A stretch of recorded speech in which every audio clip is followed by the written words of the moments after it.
So, like most terminally online gay people, I have been listening to Espresso by Sabrina Carpenter nonstop for the last 4 weeks.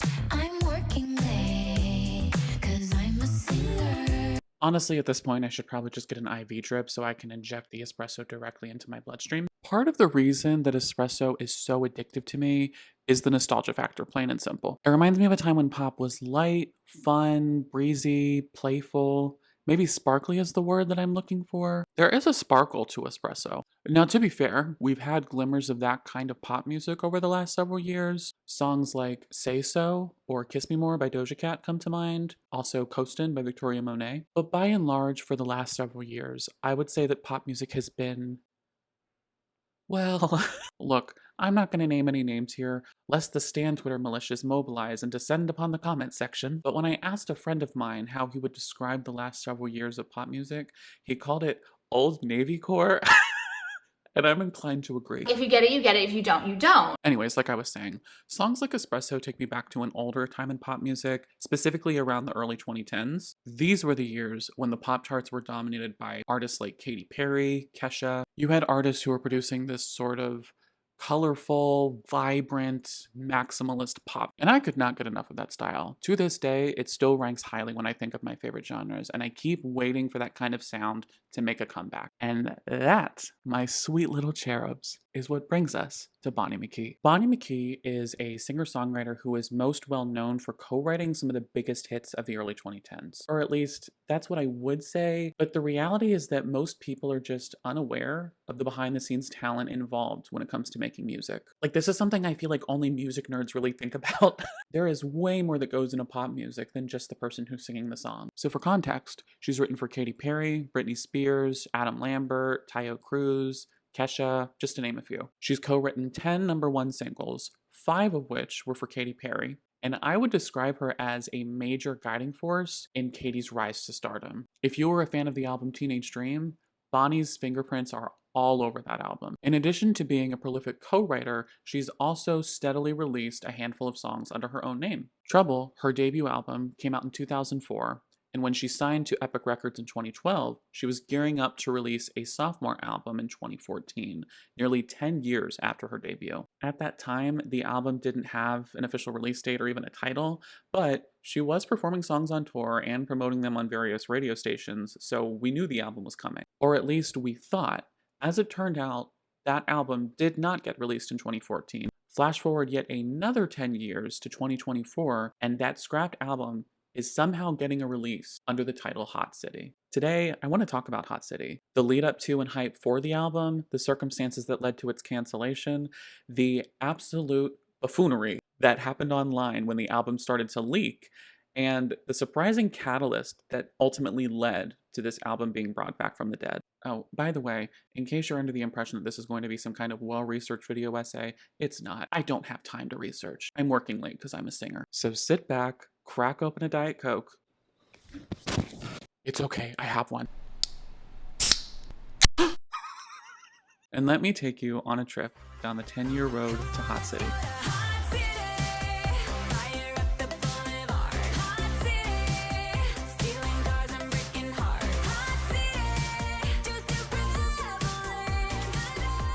Alright, so firstly, we need to travel back in time. The year is 2012. We've seen some incredibly hyped up releases, including Kiss by Carly Rae Jepsen, Electra Heart by Marina and the Diamonds, Warrior by Kesha, and even a reissue of Teenage Dream that included new singles Part of Me and Wide Awake. Truly a golden age. We were all sliving. Also, because it was 2012, we were all losing our goddamn minds because we thought the world was going to end. The world, of course, did not end, sadly, and we all awoke to our meaningless lives the next day. And then, collectively, on January 1st, 2013, the world said, "Oh no, we thought we were gonna die and we didn't plan to release any music."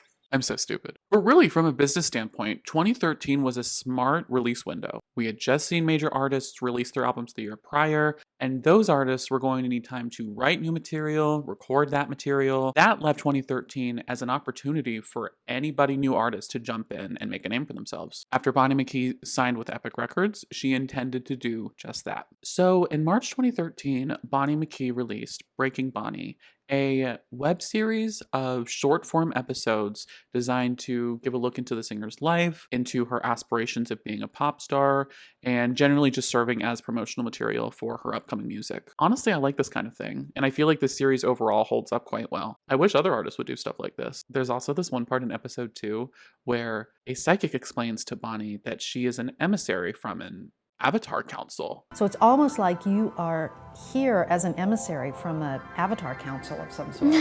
And they're hoping to operate through you. By avatars, I mean beings who have been embodied at one time or another, like Jesus or Buddha. Stream Hot City by Buddha McJesus. So 5 of the episodes were released on the same day in March, and then the last episode released a week later for some reason. That last episode focuses on Bonnie's boyfriend at the time, Oliver Goldstein. Oliver Goldstein was in an electro house duo with Von Oliver, and their duo was called Oliver. Say Oliver again. Oliver, Oliver. I can't think of a reason why they decided to release that episode separate from the others, except maybe it being promotional material for Oliver's release, because they did have an EP come out 2 months prior. And, well, if that's the case, it worked on me. I went out and bought it. As a longtime Bonnie fan, it's fun going back to that Breaking Bonnie series because she also plays unreleased music throughout it.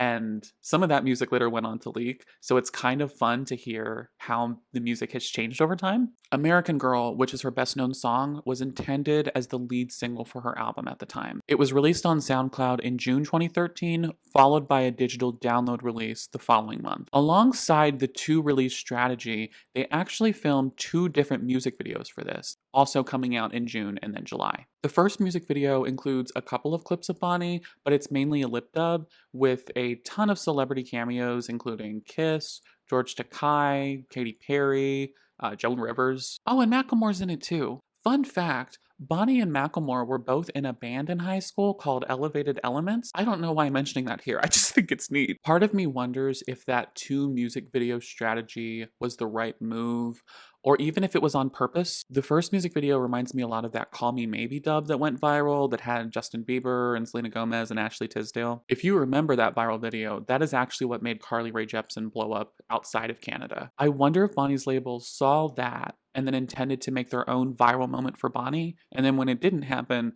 they rushed to make a traditional music video to release the following month. I mean, probably not. The second music video was pretty great and doesn't seem like it was a half-assed rush job. At the same time, considering some of the decisions that the label went on to make, I wouldn't be surprised.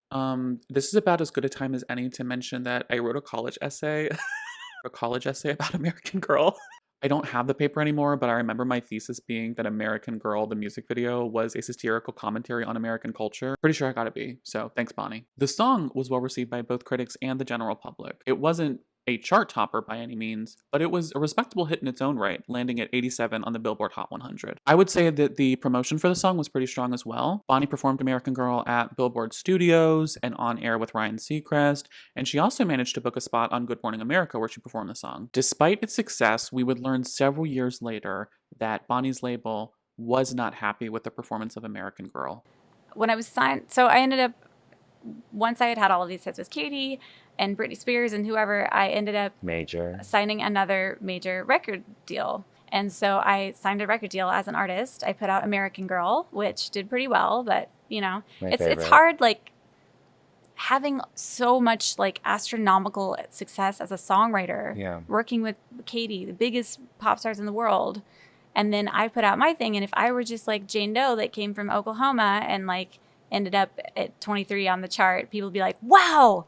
But because everyone's used to seeing me at #1 all the time, it's like, it flopped, you know? You're like, no, that's not exactly what happened. It's so hard to like live in the shadow of my own work. Yeah. Later on in October 2013, Bonnie released a music video for Sleepwalker, a Halloween electro pop song. When she released it, she called it her In-Betwingle, a song between singles. I think that's cute. Why didn't that catch on? The music video itself is probably my favorite video that she's ever done. There's this campy opening monologue. She uses Evil Dead font for the title and credits. There's a clear and compelling narrative to the video. Oh, also, the zombie makeup is great. Shout out to Christina Waltz, who is the special effects makeup artist on that video. 10 days after the music video goes live, Bonnie releases the song on SoundCloud, but it does not get a digital download release. I remember being very confused about this at the time, and in retrospect, I think this was the first sign that Bonnie's label did not know what they were doing. Keep in mind the time frame we're talking about here. It's 2013, and streaming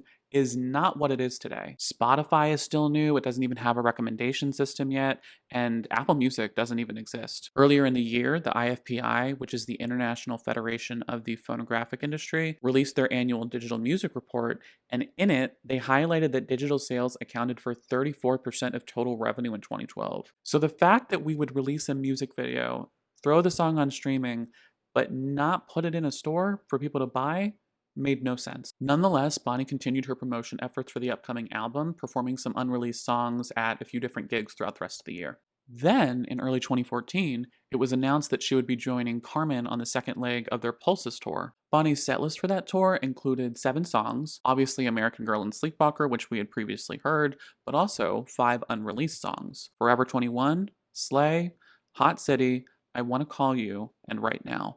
Phone recordings of these performances made their way online, and they fueled fan discussion for years. In a couple of interviews, Bonnie mentioned that the album would be coming in spring 2014, which later changed to an EP coming in June, and Slay was being advertised as the second single from the album. Ultimately, neither an album, nor an EP, nor a single would come in 2014. This was confusing to fans at the time because of all of the promotion, and we wouldn't get clarification on what actually happened until several years later. The one last thing I want to say about American Girl too is, and that's a non-album single, right? Like you just released that. Yeah, I was signed to Epic, and I had a whole album written, and that was the first single.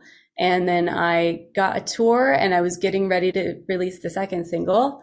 And the label, after telling me that it was, gonna be a hit or whatever, I took it out on tour. I played it on a few radio stations and stuff, and it was reacting well. And then the label head was just like, "Yeah, no, I don't believe it anymore."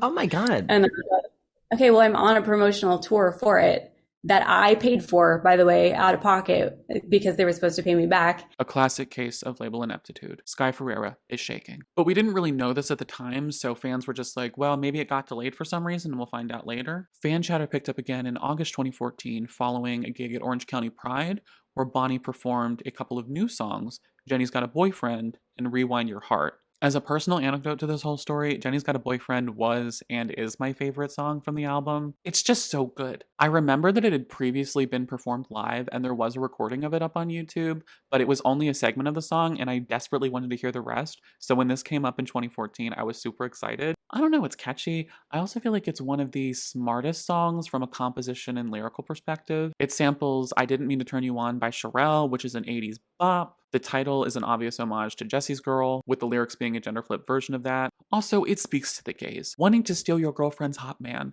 What could be more relatable?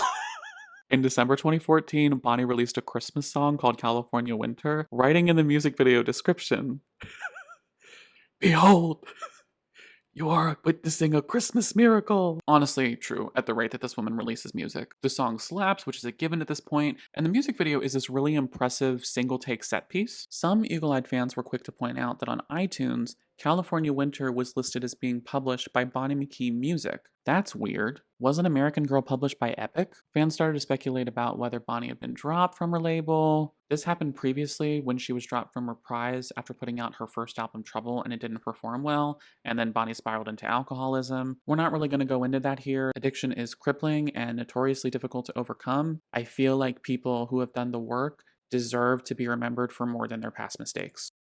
We went back to the silent treatment until May 2015 when Bonnie released Bombastic and announced that an EP would be coming the following month. This is very random, but I remember that Splatoon came out on the Wii U at around the same time that Bombastic came out. I was constantly putting that video game on mute because the losing song was so atrocious.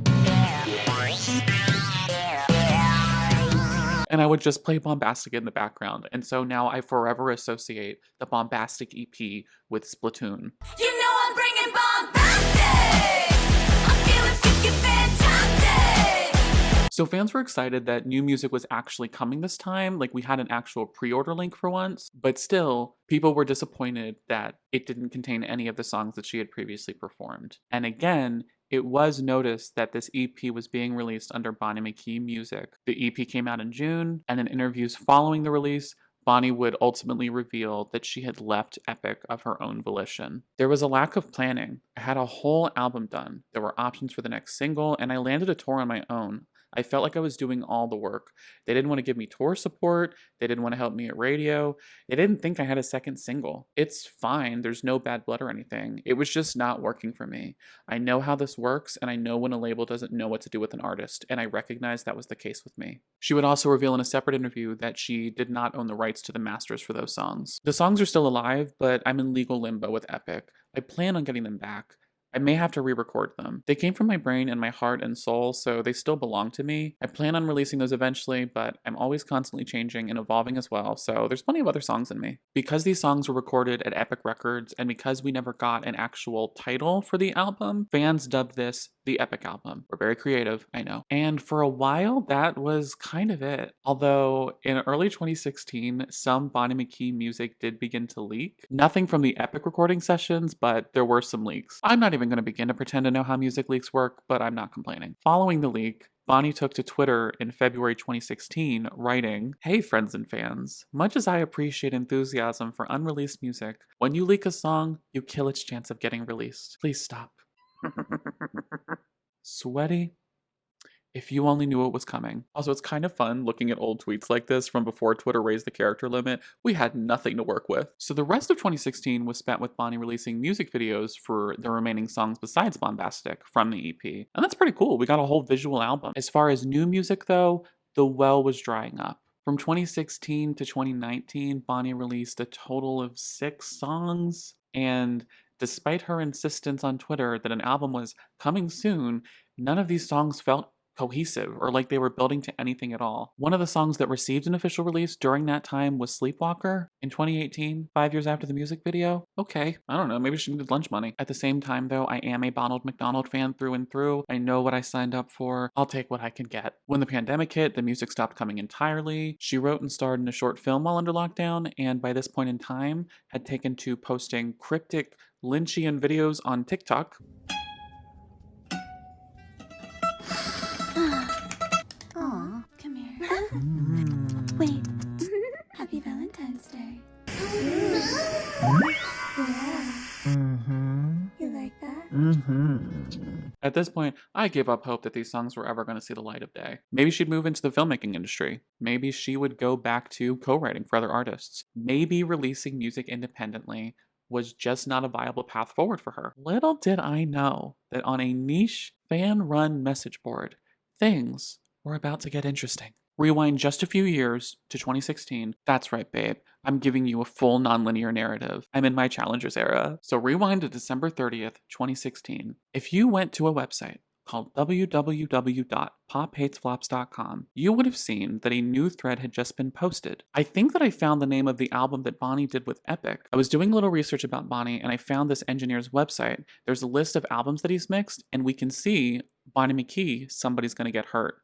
She recorded the title track during the Epic era. So I haven't really mentioned this up until now because it hasn't really been relevant, but back in 2013, Bonnie had done an interview with 102.7 KISS FM. In this interview, she played some snippets of unreleased material, which she said may or may not make the album.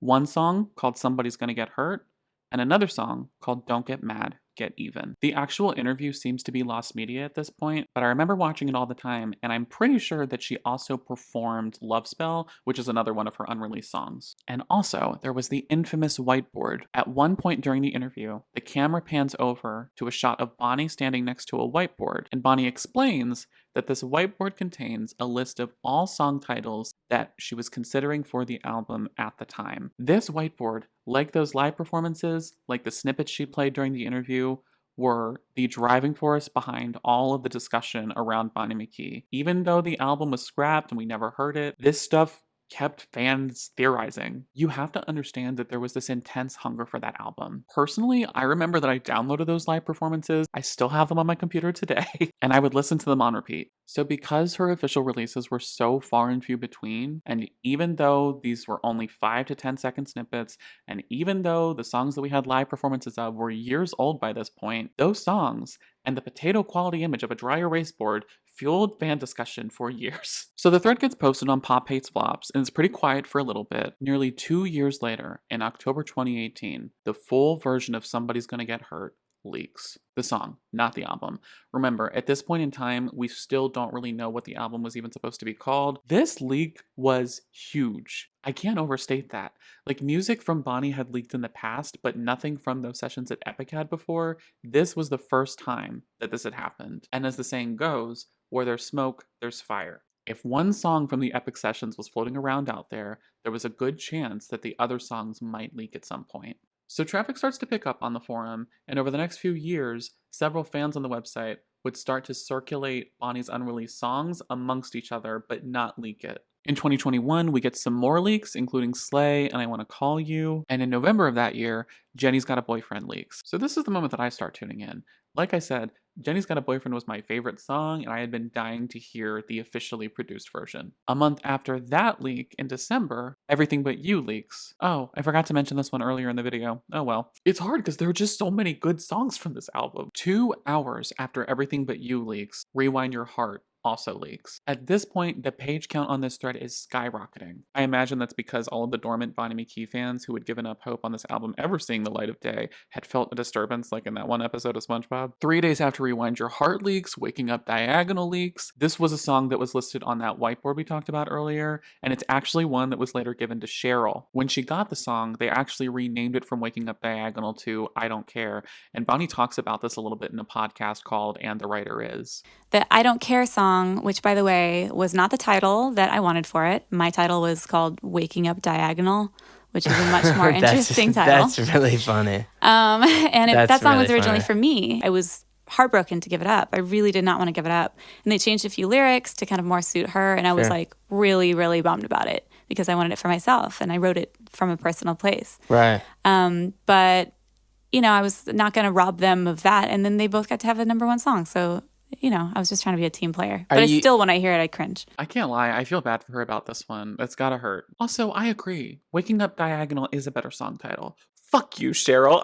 On January 7th, the song Hot City leaks, which was a hugely requested song among Bonnie fans. And the next day, Don't Get Mad, Get Even leaks. At some point during all of this, fans realized that the song title wasn't Don't Get Mad, Get Even, it was Don't Get Mad, Get Famous. I don't know how people realized that. I mean, I guess it makes sense because the lyric Don't Get Mad, Get Even is literally not in the song at all. I should probably clarify that I am giving you the high-level overview of what leaked. This is by no means an exhaustive list. During this time, we are getting songs that were on that whiteboard that have never been performed live before. We're getting other songs that she recorded during the Bombastic sessions that didn't make the cut. We're getting songs from her that were apparently written just for pitching to Britney Spears. I'm kind of a lifelong follower of pop music drama, and I am not being hyperbolic when I tell you that this was an unprecedented amount of leaks. One user, Moonchild, put together this massive spreadsheet in Google Docs just to keep track of all of the music that was leaking. We're talking about more than 100 songs leaking. Easily. One of my favorite pieces of Bonnie McKee lore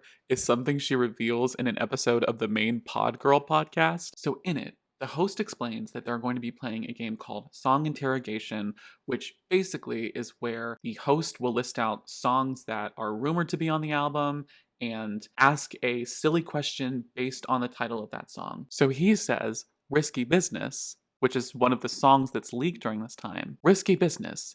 What's the biggest risk you've taken in the last year? And she says, okay, I've seen the fans talking about Risky Business. I have no idea what that is.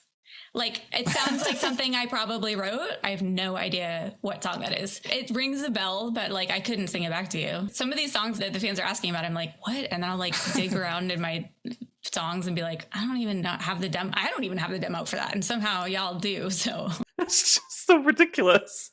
Like, fans are just freaking out online about all of these songs that are leaking, and Bonnie can't even remember writing them. She's like, what are you talking about? So at this point in the Bonnie McKee fandom, we are diving into a pool of leaks like Scrooge McDuck swimming around in that gold vault. There are still some pretty notable songs that haven't leaked at this point, namely Forever 21 and Right Now, which she had performed on that Carmen tour back in 2014, but also a song called Hit Me Up. Hit Me Up was another Waking Up Diagonal situation where it was designed for her album and then she ended up selling it off. It actually ended up going to the Gem and the Holograms movie, so for the 3 people in this audience who watched that, I hope you enjoyed whoever performed it. So we've still got these songs that we're waiting for, and after Hot City leaked, The fervor was at an all-time high. To put things into perspective, the thread was now sitting at 140 pages, and 120 of those pages had been filled up within a month and a half. Some people were starting to get stressed out. We were in, well, hot city, and some people couldn't take the heat. Ironically, the moment I said that line, I realized that I'm fucking freezing, so I'm gonna go put on a sweater. Okay, sweet children, so now it's time to relive the drama. Hey fam, I'm sure no one cares, but I'm done with PHF. Honestly, this environment has been so stressful to the point I want nothing to do with this site, and I truly just feel unappreciated here, except if I do anything considered special or provide someone with a want. This forum was amazing, and it's been great interacting with you all, but I'm done here. Thank you everyone for everything, but my mental health comes first. So people immediately clowned on this person. You're letting a forum ran by 15-year-old gays that have no life get to you? Well wishes. To which Animal calmly replied, are you okay? Cause you sound dumb, and I'm not apologizing as I didn't do anything wrong. And it's not just this forum, by the way, impacting me despite the fact I've only tolerated you the entire fucking time while on here. I never liked you. You're annoying as fuck, and your music is complete shit. There. Wanna know how I feel? Your work is affable. You'll never make it, and if you really think you will, you're incredibly crazy. Same with the ones agreeing with you. I'd tell you to suck a fat one, but you already do, so. But you know what? Keeping doing what you do. But your dumbass words won't affect me. Remember me when I make a name for myself in a few years, and you're on the verge of being broke, having sex with others to pay the rent, or to sleep at night. You'll regret everything. Trust. He then responds to the same person, you should just be grateful you're, quote, good looking, and not even that much, because there's nothing in that head except massive stupidity. Electrolove writes, he likes drama. To which Animal replies, oh, shut the fuck up. You literally were enjoying an argument I had yesterday on here. At this point, one of the better messages sneaks through. I got 3 new Squishmallows this week. They're so cute, you guys. I'm sure they are. Thank you, Bonnie McChicken. Your local Walmart should have tampons that will take care of that heavy flow, baby girl. One of the site moderators steps in to try to make the situation better. Thank you for understanding, man. It's hard, and I'm sorry for my comments attacking others, but I'm tired of constantly being mocked. I am human, and I am not always right, and I fucked up. The evidence is in the last posts, but there's a reason for everything. What I did is not justifiable, but I'm tired of me and my mental health being a joke here. I most likely won't leave again though, but I'll need a break. This is too much. This is just too fucking much. You broke me down. I feel like shit. I look stupid. Moving forward from this point, please keep discussions on track about Bonnie McKee's music. Thanks everyone. Less drama, more leaks please. I think my tits are leaking if that helps. Whoever traded you these songs is a fool. Not because of the music, but because of their lack of awareness that you were going to make this an unbelievably massive drama and attention-seeking ploy for yourself. You love drama, you thrive on it. It may be what runs through your veins instead of blood. If a situation doesn't have drama, you have been notorious for creating it. You are not special. At least I have connections to Bonnie, you don't. If I wanted to, I could get Bonnie McKee herself to sue you. After all, people give me these songs. Don't fuck with me. I can make sure she got many of you bitching about me sued for leaking her work. So I suggest you shut up and keep leaking. My tits are leaking as fast as they can. But by far, my favorite part in this drama, the piece de resistance, is when main pop girl, another administrator and the creator of this website, jumps in. Hello to all my fans and supporters. It might shock you to hear this, but as of today, I will be leaving PHF. When I first joined PHF 4 days ago, the environment was positive and people were kind. But it seems that the power of having unreleased songs from a 37-year-old who's been dropped from her record label twice has really gotten to you all. The constant gatekeeping of Queen Bonnie's songs and gaslighting of my opinion has created such a toxic environment. I feel so taken advantage of. The last 96 hours has truly been the most magical experience of my life, but it's time for me to focus on my mental health and discover who Skinny Legend really is. I've done a lot of soul searching here, but I know my journey has just begun. Thank you for saving my life, BHF. Goodbye forever.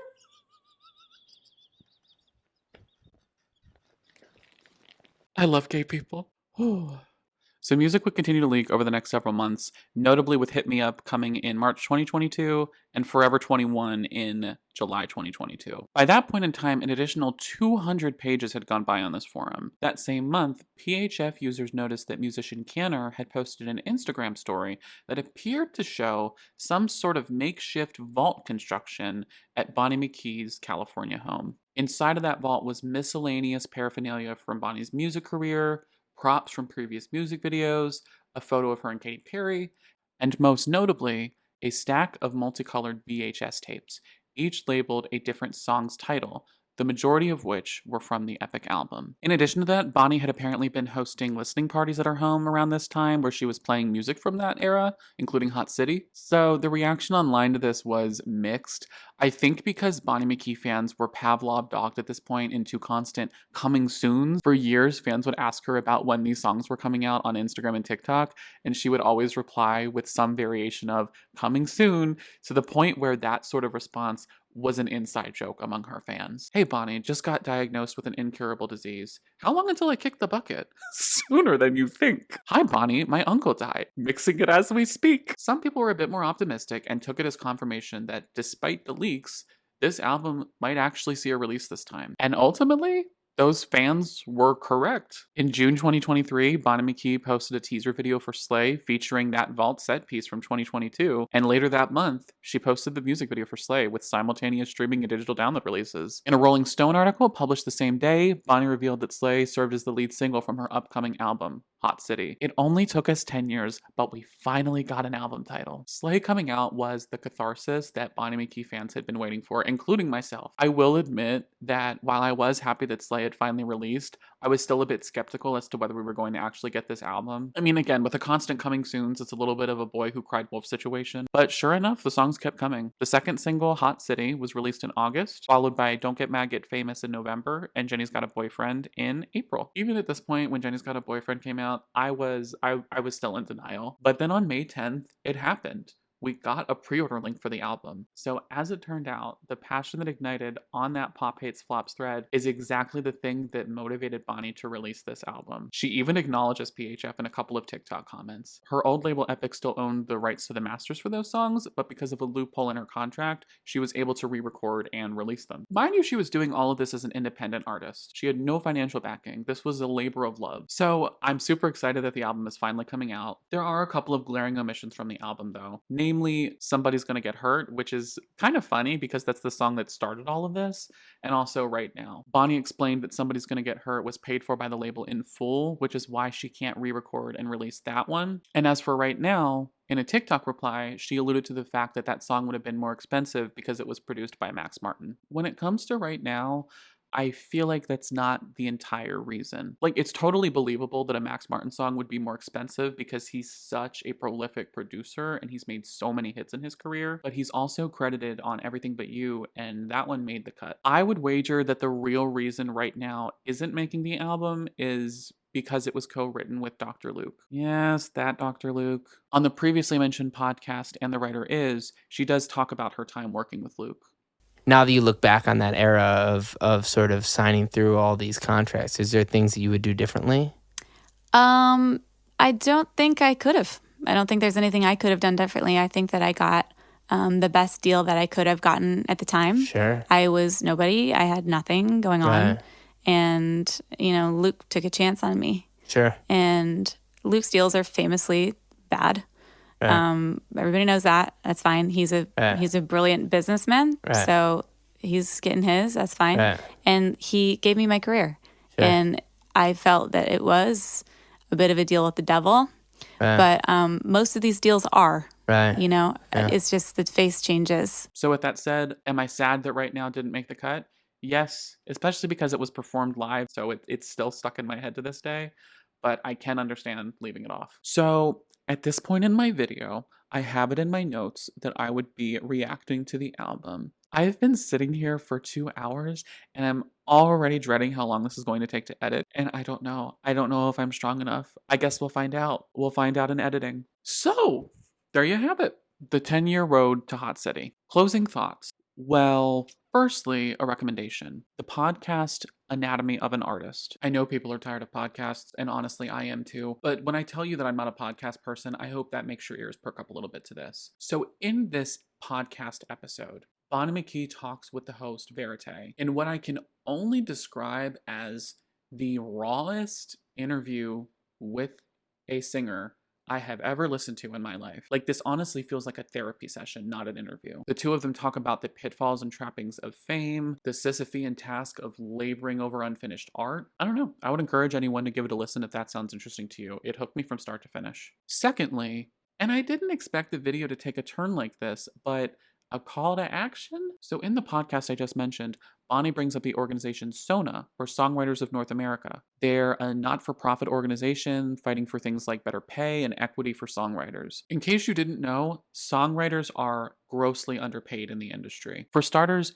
minimum wage isn't a thing in the industry. If you're a songwriter, you don't get paid to write. You only get paid if your song actually gets picked up and released, and then you're still only getting paid based on how well it actually performs. Compounding on that, a lot of publishing deals suck, so most songwriters are making a fraction of a penny per stream. Sona and other songwriter advocacy groups are fighting to change that. So if you're somebody who cares about songwriters, which is to say you are a human being that lives on the planet Earth, you should consider getting involved, whether that means donating, volunteering, or just doing some research and spreading the word. Other than that, I don't know. I hope Hot City does well. I've waited a decade to hear this album. It would be cool if we could also put to bed the notion that leaked music is dead on arrival. Leaked music and sharing of unreleased songs is pretty common among fans. I just hate the idea that fan passion could inadvertently be hurting artists' chances to succeed. Kim Petras released Problematique last year, which is an album of entirely leaked material. It ended up peaking at number 8 on the US Top Dance Electronic Albums, so it's not impossible. And I really hope that she keeps releasing music after this. She's so talented. She has such a vast catalog of music she could be putting out. And I just would love to see her do it. I also think it would be cool if she found a distributor for that short film that she made. From what I can tell about it online, it looks like it did pretty well and won a handful of awards at a couple of film festivals. Harkening back to Waking Up Diagonal and Hit Me Up, it would be cool if somehow she could release a Bonnie's version of those songs. Bonnie, if you're watching, do it. Also, somebody please leak right now so that I can close this chapter in my life. Just kidding. Leaking music is bad. Don't do it. Something that Bonnie has talked pretty frequently in interviews and podcasts is that she has a bit of a perfectionist streak, and I can relate. There have been so many times in my own life where I would pick up a creative project and then put it down. She said in a couple of recent interviews effectively that even if Hot City doesn't perform in the way that she had hoped it would in the past, she doesn't care. She's doing it for the fans, but most importantly, she's doing it for herself. That is something that I'm trying to keep in mind when I'm making this video. Probably no one will watch it. Lord knows how long it's going to take me to edit this thing, but at the end of the day, I will have followed one of my creative passions through to completion, and I can feel proud of that. But if there is somebody out there who's watching this video, I hope you enjoyed it. I hope it was entertaining. I hope you learned a little something, and I hope you have a great rest of your day. Bye. And as I got into bed last night, because that's a very late night for me, I'm normally in bed by 9 p.m, I found myself singing, I'm working late because I'm a singer.